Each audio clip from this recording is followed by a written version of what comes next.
Sorry, wala akong audio. Okay, ganito,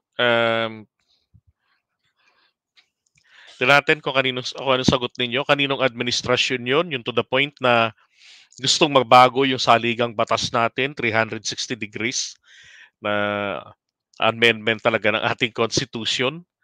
Oh, 'di ba nung nakarang administrasyon 'yon? Magfe-federalismo tayo. Oh, even though they know na hindi naman talaga po gagana rito sa atin ang federalismo.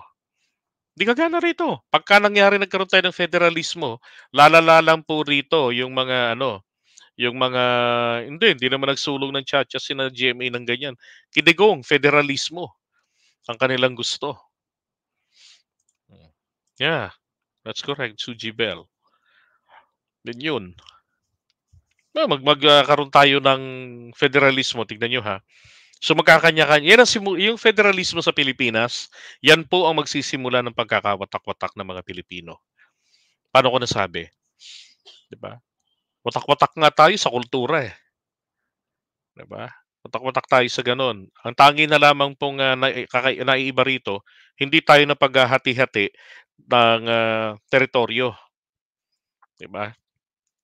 So kung mangyayari 'yun na okay, eto yung mga Bisaya, eto yung mga ah, tawag dito, eto yung mga tawag diyan, mga Bicolano, Ilocano. Pagka gano'n po, iiral po ngayon do'n yung warlordism ng mga politiko. Swerte yung mga nakaupo, 'di ba, yung mga incumbent, papalakas ng private army 'yan, oh. Kawawa rin naman po ang federal state or federal province na mahirap, kulang ang resources. Kawawa naman 'yun, 'di ba? So ang tendency, mabubuwag 'yun, sasakupin ng kabila, oh, legally. Kasi siyempre yung mga tao ro'n lilipat sa kabila, eh, paano pa mangyayari ro'n kung walang tao, 'di ba? So mabubuwag sila. Oh, so mag-aaway-away ngayon yung mga leader-leader do'n. Gano'n mangyayari dito sa atin. Kaya hindi akma yung gano'n. Isipin niyo kalit-liit ng Pilipinas, tignan niyo sa ating, Philippine history. Kabilang, kanto merong, dato, 'di ba? Kabilang kanto meron na naman din. Oh, magkakaaway-away pa sila, 'di ba? Hindi akma sa atin ang ano, akma ang federal system o federalismo sa mga bansang malalawak. Okay po 'yan sa kanila, 'yan, pupuwede 'yan. Pero sa Pilipinas sa kakapiranggot, 'yan po ang maghahati-hati sa atin lalo na sa ugali ng mga Pilipino na kanya-kanya, yung gano'n. Hindi maganda 'yun. Madali pa tayong mabuyo, 'di ba? Madali tayong madala ng mga leader-leader.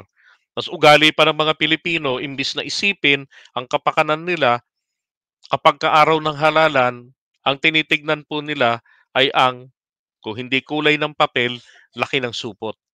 Puro nakatutok sa sikmura. 'Yun ang problema natin. Kaya hindi tayo makapili talaga ng maayos na landas. Kada bago ang presidente, tragis na 'yan, merong, ano tayo, balik ulit tayo sa basic. Always go back to the basic, 'di ba? Mali, eh. Ito ang klase ng mga mambabatas na meron ang Pilipinas, mga walang hiyang, mga walang dignidad, kawawang mahihirap paulit-ulit na ginagamit ng mga inutil na politiko, 'di ba? Ay, Akin Robin, sa 2028 ulitin uli ng mga Pilipino, iboto niyo, 'di ba? Gawin pa nating presidente para